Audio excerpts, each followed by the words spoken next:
Hey everyone, this is Ultra Runner. Welcome back to the channel. Today we're going to take a quick look at the Transformers Legacy United gears. This is it's a Karatomi release by Hasbro. This is getting back to them, I guess, kind of wrapping up all the G1 Transformers. You know, the whole Legacy thing is supposed to be every different line of Transformers animated, and Earthspark, G1, etc.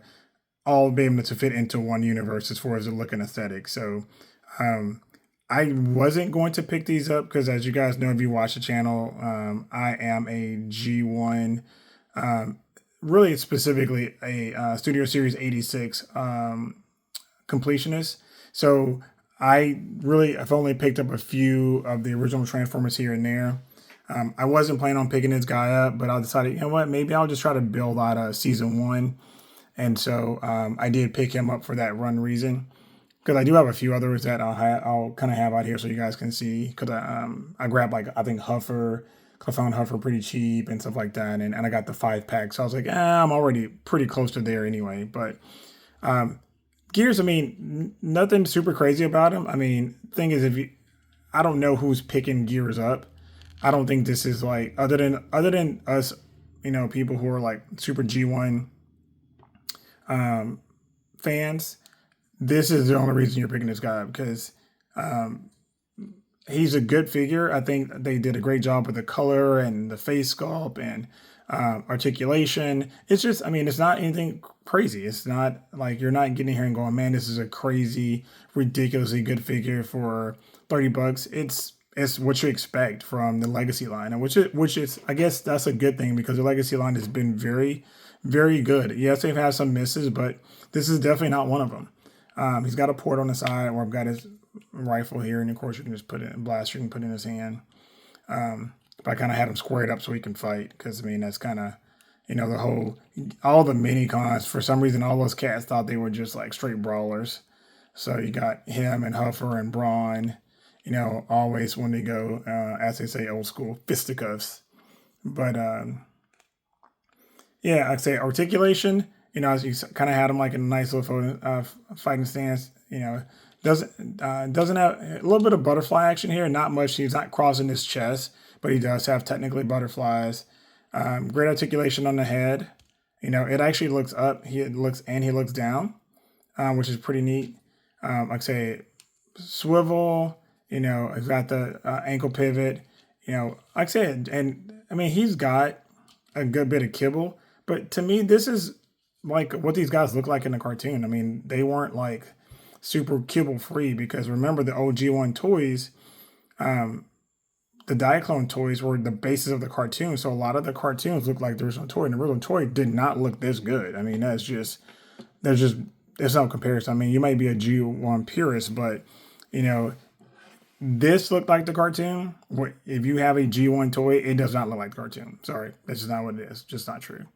Yeah, different head sculpt, because the G1 toy had a different head sculpt, but the actual cartoon looked like this. So what I'm going to do, I'm going to pause right quick, transform this guy, and get him right back to you. All right, and we are back. Got him all transformed up.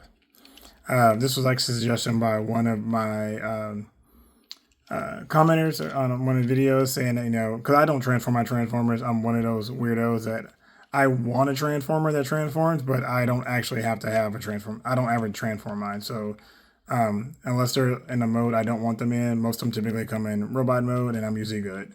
But yeah, I decided to go and transform them and just kind of get them out here so you guys take a look.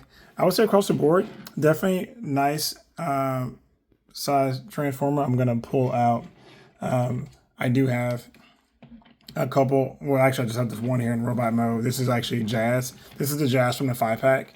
A lot of people sold their other one off, but Jazz is the first Transformer I ever got as a kid. And so he's got a special place in my heart, even though I'm not a big Porsche fan.